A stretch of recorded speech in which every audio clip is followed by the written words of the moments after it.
Oi, gente, tudo bem com vocês? A Consultoria Social, em parceria com a Vinha de Luz, está fazendo esse vídeo de capacitação sobre economia na cozinha. Eu sou a Lana, eu sou formada em gastronomia pela Barão de Mauá, mas atualmente eu faço contabilidade ali na USP. E também sou a diretora da Consultoria Social. E esse é o meu amigo Igor. Eu sou o Igor, também sou formado em gastronomia pela Barão de Mauá e sou pós-graduando em segurança de alimentos. E agora eu vou contar para vocês o roteiro da nossa aula. Nós vamos começar falando sobre carnes, depois a gente entra para o trigo e a gente termina falando sobre os produtos sazonais. Então, para começar, nós vamos falar primeiramente sobre as carnes. Mas antes eu quero dar uma introdução para vocês sobre o que está acontecendo no Brasil, né? O que está acontecendo com a alta dos preços. A gente pode ver que do ano passado para agora as carnes aumentaram muito, só que agora a gente vê que o arroz, o leite, o óleo, o feijão. E o que está acontecendo? Isso aconteceu por conta de 4 motivos. O primeiro delas é a pandemia. Muitas pessoas deixaram de comer fora para comer em casa, então elas estão buscando mais produtos básicos, arroz, feijão. E quando as pessoas procuram mais produtos, a demanda aumenta e os preços aumentam também. Outro fator, principalmente pela carne, é que a China está exportando muito. A China está comprando carne do nosso país e tem pouca carne pra gente. Quando tem pouca carne, aumenta os preços. O terceiro fator é por conta do auxílio emergencial, que o propósito dele foi para alimentação em princípio, né? Ninguém vai deixar de comer com o auxílio emergencial. Assim, o governo supôs. E isso fez com que aumentasse também a procura por alimentos. E, consequentemente, aumenta, né? os preços, né? Sim, aumentou muito, né? Chocante esse fato também. E, por final, o quarto é a alta do dólar. Nosso dólar hoje, no dia 4/11, está batendo 5,71. Ou seja, a moeda de outro país está muito cara e a nossa está muito barata. Então, os outros países estão comprando da gente. E os produtores preferem vender em dólar, porque o dólar tá caro. Muito mais interessante, né? Muito mais interessante. E com isso, eles estão vendendo para fora do país, deixando pouco pra gente também, e isso faz com que aumente os nossos preços. Então, esse conglomerado de coisas fizeram aumentar o preço dos produtos básicos que a gente possui aqui no Brasil. Mas voltando sobre as carnes, né? A gente tem muito costume de a carne vermelha tá cara, então vamos substituir por algo mais em conta. Carne de frango, a carne de porco, peixe, até mesmo quando você vai pescar em um rio ou um pesca e pague, sai bem mais em conta o quilo. E aí, quando a gente procura substitutos, produtos substitutos, eles também tendem a aumentar o preço, porque a gente está correndo atrás disso. Sim. E aí a gente fica com a corda bamba, né? Não tem pra onde correr, né? Não tem pra onde correr. Então, uma das dicas que eu dou é ainda continuar aderindo às carnes brancas, aos legumes principalmente, né, que são mais em conta, tentar driblar com legumes e verduras, porque quando a gente muda a preparação, Sim. a gente fica melhor, não Chama fica? um atrativo a mais, né? Sim, a gente pode usar ele frito, cozido, no vapor. A gente vai mudando, então a gente não entra numa rotina, não fica tão enjoativo. Então, essa é uma das dicas que eu dou. E outra coisa também, entrando sobre as carnes vermelhas a princípio, antigamente, né, as carnes dianteiras eram mais em conta. Antes era R$15 um corte, hoje tá 25, né? O mesmo corte de praticamente 3 meses atrás. Exatamente. Mas assim, porque muitas vezes a gente considera a carne dianteira, né? Que muitas vezes as pessoas chamam de carne de segunda.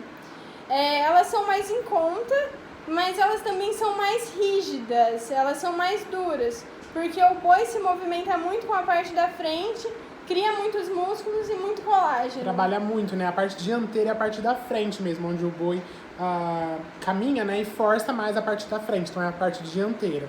É toda essa camada, assim. E isso faz com que a carne fique muito dura. E aí a gente pode usar alguns tipos de preparo, caseiros, alguns macetes pra gente deixar essa carne maravilhosamente gostosa e até mesmo macia, né? Molinha. E o Igor vai contar agora pra gente esses macetes. Sim. A dona de casa teve que driblar muito, né, pra poder economizar nessa quarentena, nesse período, onde toda semana os preços oscilaram demais. Bom, mas o que a gente traz aqui hoje são algumas dicas, então, pra gente ter uma alimentação que não saia tanto da nossa rotina, de boa qualidade e seguro, né? Então, uma dica que eu dou pra vocês é aproveitar as carnes dianteiras, que são as carnes de segunda, né, como a Alana acabou de falar, explicar pra gente. Então, assim, algumas dicas, alguns macetezinhos a gente pode fazer em casa, assim, sem usar produtos industrializados, né, que hoje em dia são, assim, um perigo, né, porque tem bastante sódio, causam N problemas, um consumo exagerado, né. Então, assim, primeira dica é muito simples e agora tá na época também, que é o abacaxi. A gente consegue amaciar a carne com abacaxi. Não em grande quantidade, tá? Uma fatia pequena é o suficiente para amaciar praticamente 1 quilo de carne em bife. Porque ele tem uma enzima que chama bromelina. E essa enzima, ela age destruindo o colágeno da carne que está enrijecido. Então, as moléculas, as partículas, elas se rompem, né? Elas se abrem e assim deixa a carne mais flexível e macia. Então, esse é o primeiro truque. Eu, geralmente, no meu trabalho, eu já tempero a carne certinho e espremo com a mão mesmo, com a mão higienizada, obviamente, por toda a superfície da carne e misturo. Em torno de 15 minutinhos ela já tá pronta pra fazer mesmo, pro consumo, né? Outra técnica também que a gente utiliza, que as indústrias grandes geralmente usam desse recurso, que é usar a mamão verde. Porque no mamão ela tem a papaína, que geralmente vem nesses maciantes de carne. Se chama maciantes mesmo, né, industrializados, que é passado sobre a superfície da carne e deixa geralmente de um dia para o outro a carne fica extremamente macia, mas não é de uma maneira tão saudável, né, porque é industrializado. Mas a gente consegue fazer cortando o mamão verde ou mamão mesmo, já quase amadurecendo, descasca, aquele leite que ele tem, aquilo é a papaína, né? Que vai também agir do mesmo jeito que a bromelina que tem no abacaxi para destruir essa coisa dura do colágeno, né? A dica é descascar o mamão, se for a carne já em pedaço ou em bife também, colocar as cascas sobre essa carne e deixar agindo também em torno de 15, 30 minutinhos para que ela possa agir e também você continuar preparando normalmente.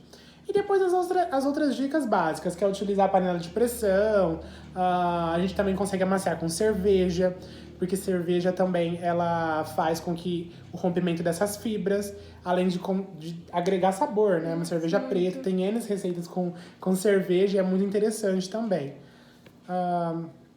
E por último, não menos importante, os amaciantes, mas os amaciantes a gente tenta evitar, né? Os industrializados, por essa questão do sódio e tudo mais.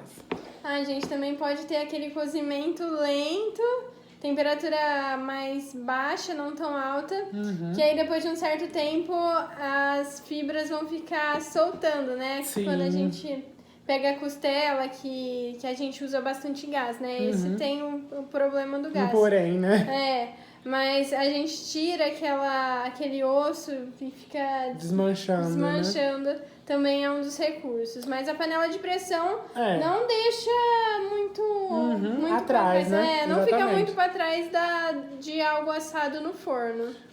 Uma dica, eu acho que também acelera o processo.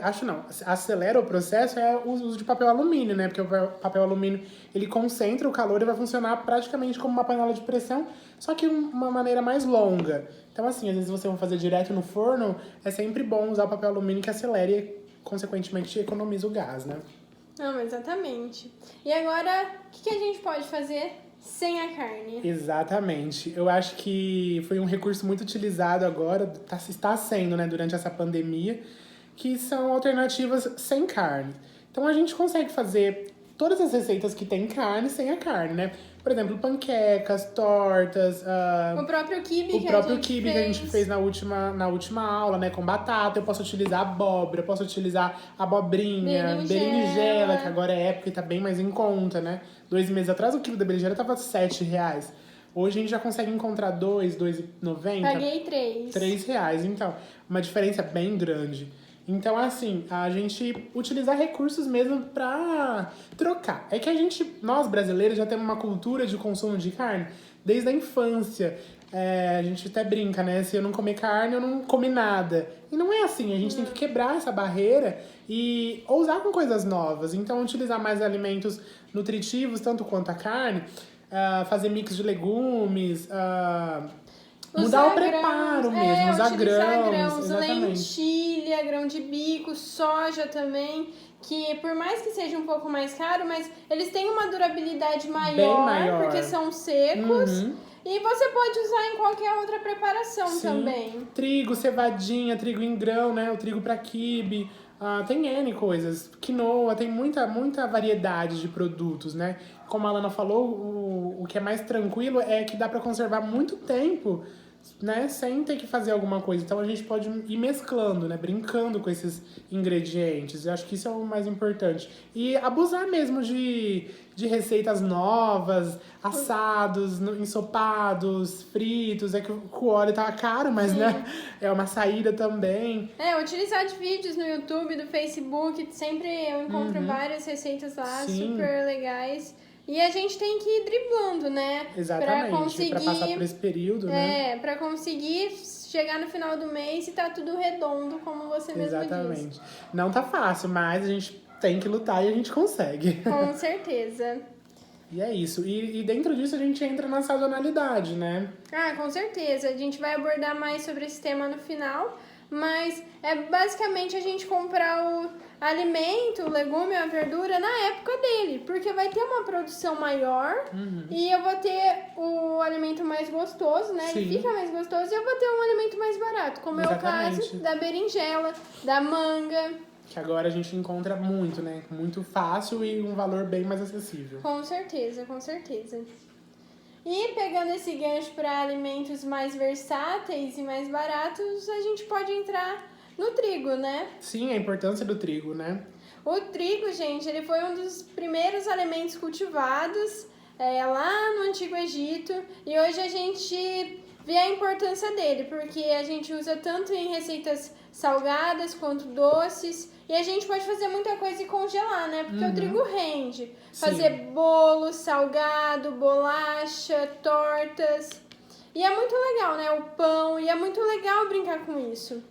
E agora eu queria contar uma coisa pra vocês sobre o congelamento de pães. Porque é muito simples a gente fazer uma fornada de pão, né? Muito, né?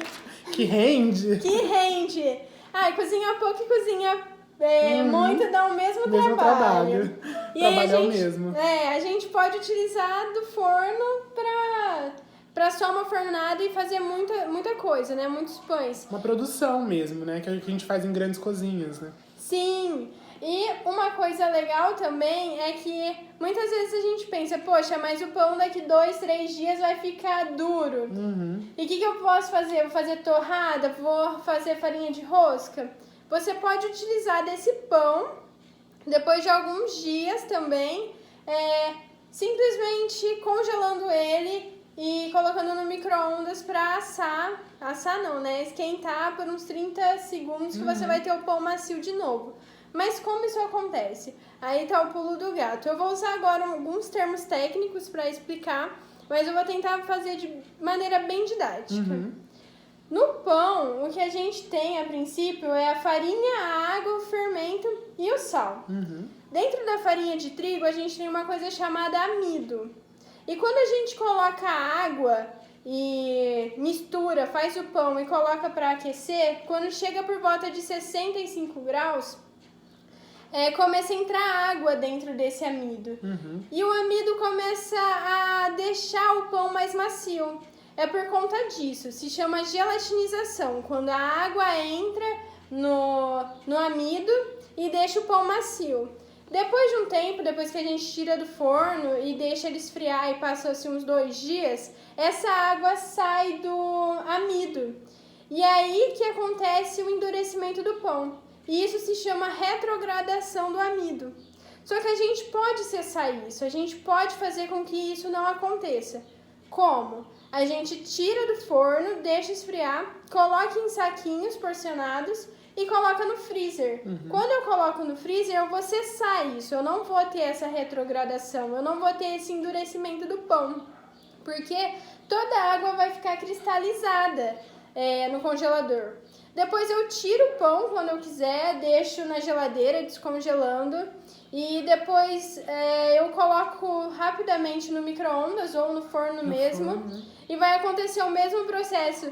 Eu vou esquentar o pão, a água vai entrar dentro do amido, novamente eu vou ter um pãozinho macio de novo. Não vai ser igual da primeira vez, mas é algo que... É uma saída, né? É uma saída e fica bom. E você pode ter esse pão que você fez por bastante tempo, né? Por um mês e meio.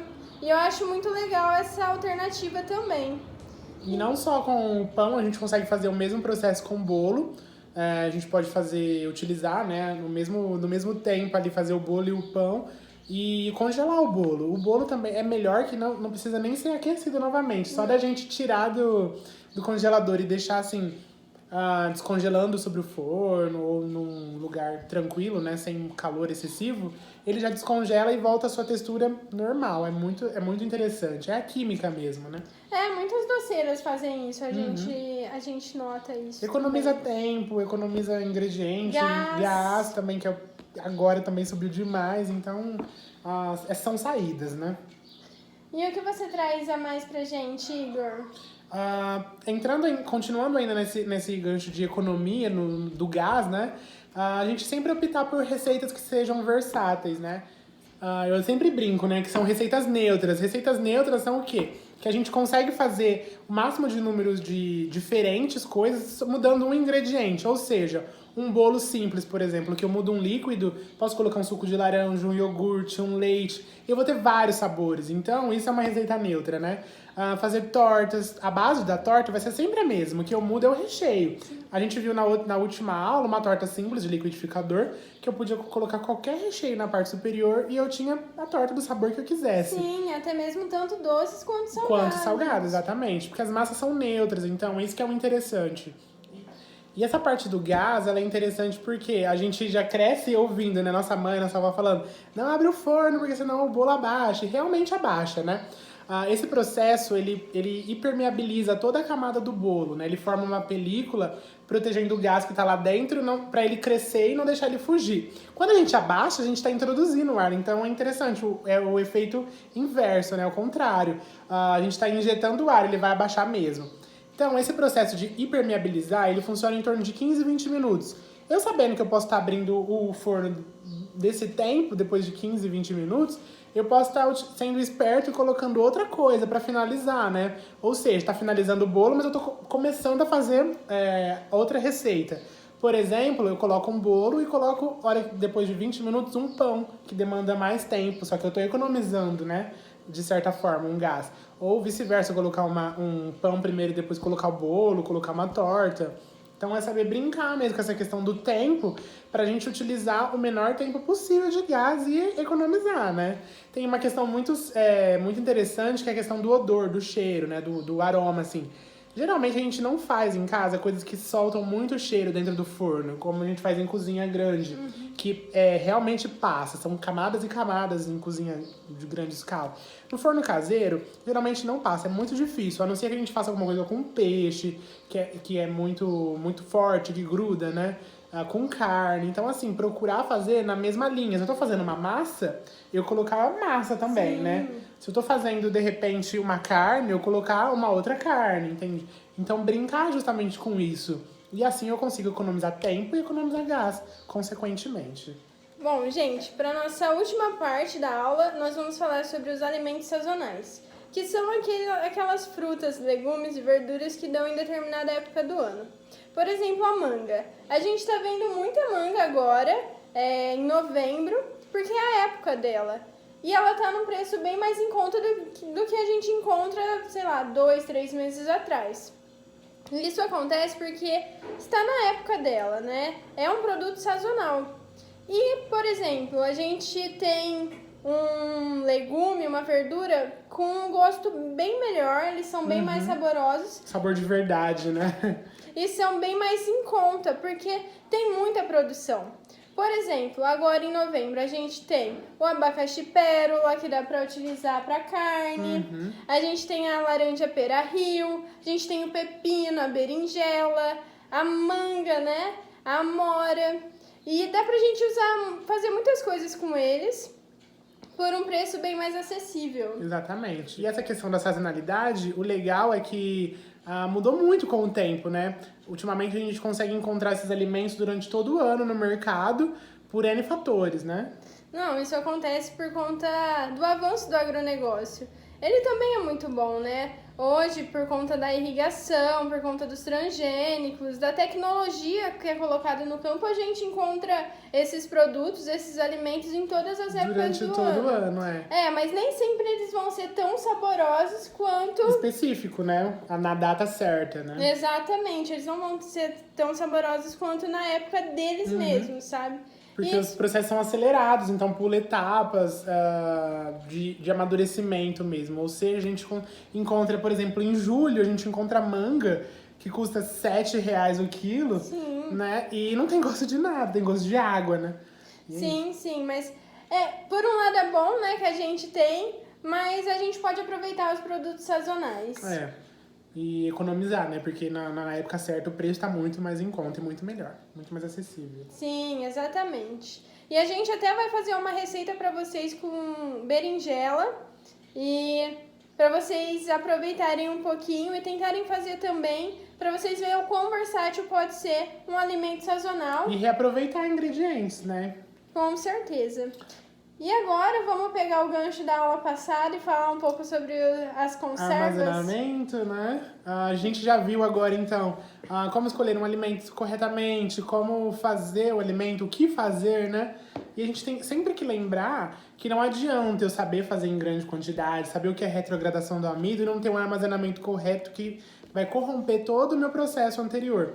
Então, lembrando, a gente tem que saber escolher corretamente um alimento, né?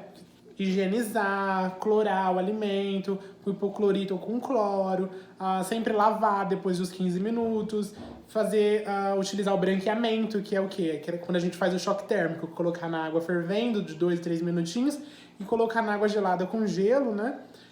Que faz para o processo de produção de enzimas que favorecem o apodrecimento e o escurecimento do alimento. Então, fazendo o branqueamento, eu tenho aqueles legumes, né, que estragam em 2 semanas no máximo na geladeira. Cenoura, mandioquinha, brócolis, N legumes eu consigo armazenar por um tempo maior branqueados no congelador. Sempre colocar etiqueta, né? Que é muito importante. Eu conseguir saber quando que eu fiz essa comida, quando que eu pré-preparei esse alimento para poder finalizar. Porque às vezes eu vou fazer, sei lá, um feijão, por exemplo, que eu cozinhei na semana passada. Tá lá no fundo, eu não vi. Mas depois com a etiqueta eu consigo identificar a data, até quando que eu posso usar para não comprometer a minha saúde, né? Então essa também é uma dica, colocar sempre etiqueta. E vale ressaltar que a parte do branqueamento sempre fazer sem sal. Eu passo o alimento na água fervendo durante 2, 3 minutinhos, que ele vai ressaltar a cor, o brilho, mas nunca com sal. E depois passo ele na água gelada para dar o choque térmico para ele conservar e parar o aceleramento, a produção de enzimas que escurecem os alimentos, deterioram. Também tem a questão das frutas, né? Que eu posso fazer conservas, compotas, não só as frutas, como também os legumes. Posso fazer conservas com sal, com açúcar, vinagre e ter esse alimento por um longo período de tempo, né? Um maior.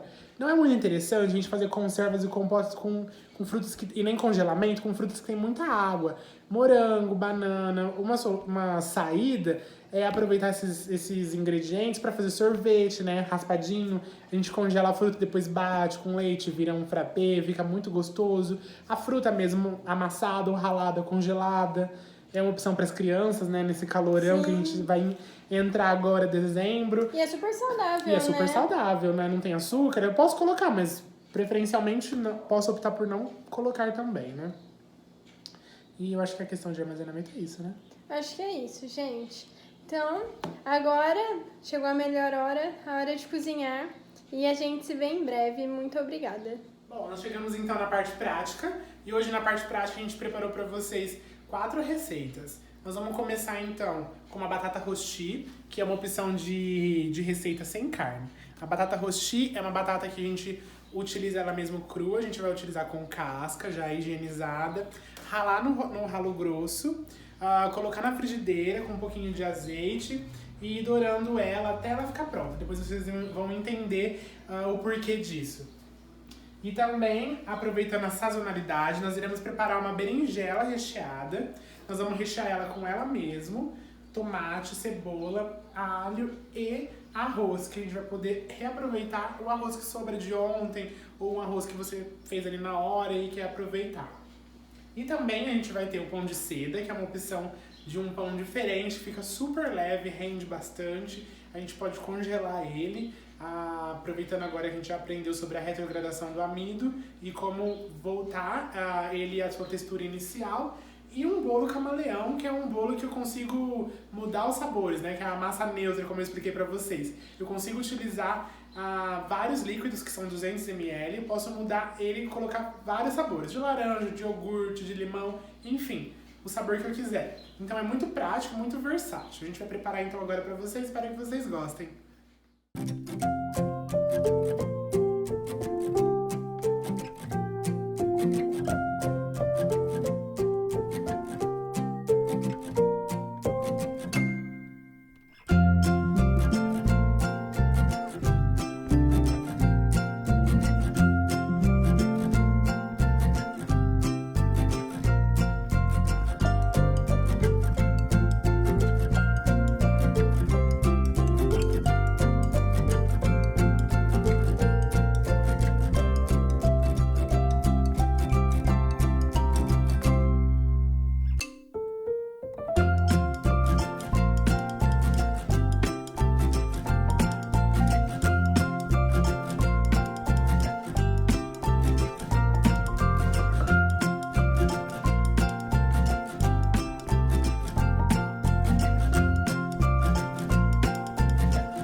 Pessoal, vou mostrar aqui pra vocês o processo da batata rosti, que eu coloquei então ela aqui crua, embaixo, agora ela já tá douradinha, e recheei com queijo, ó, tá bem dourada, bem bonita, pessoal. Então, se chegar aqui mais pertinho, você vai ver que eu já cobri toda a parte de cima, ela tá desgrudando toda.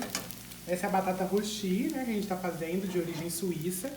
Eu vou agora, com o auxílio de um prato, pra não desmanchar, vou virar ela no prato e virar depois ela na frigideira. Bem facinho, assim.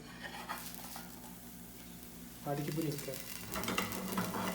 Ela ficou aqui em torno de 8 minutinhos. Aí eu vou passar o lado que tá cru pra frigideira. E aqui no meio, lembra que eu coloquei o queijo. Posso colocar qualquer queijo, tá?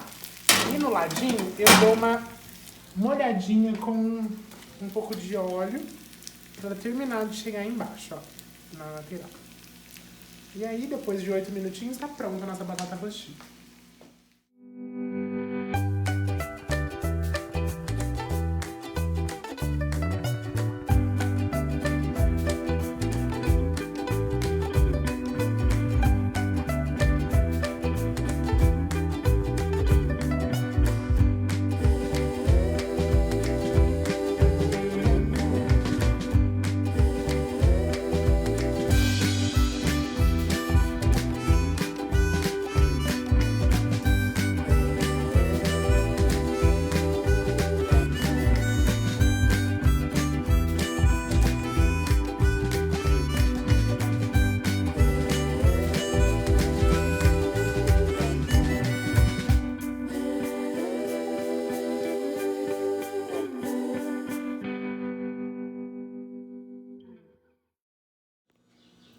Bom, pessoal, então a gente tá aqui com as preparações já prontas. A batata rosti e a berinjela.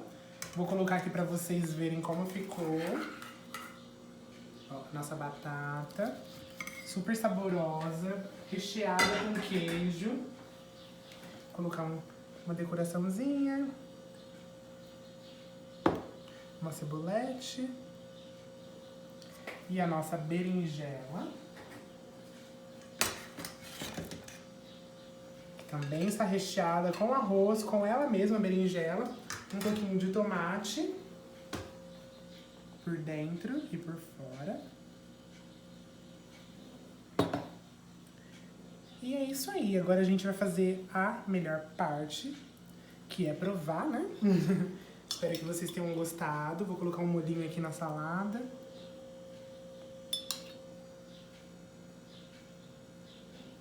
Vamos partir? Vamos. Bom, essa é a nossa batata.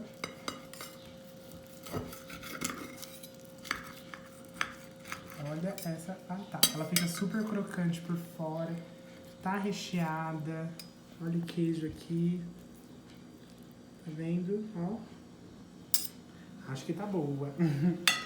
E a nossa berinjela.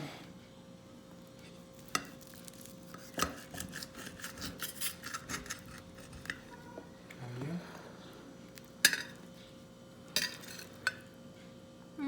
Olha a fumacinha. Bom, pessoal, essas foram as nossas receitas. Eu espero que vocês tenham gostado e obrigado mais uma vez pela oportunidade de estar aqui.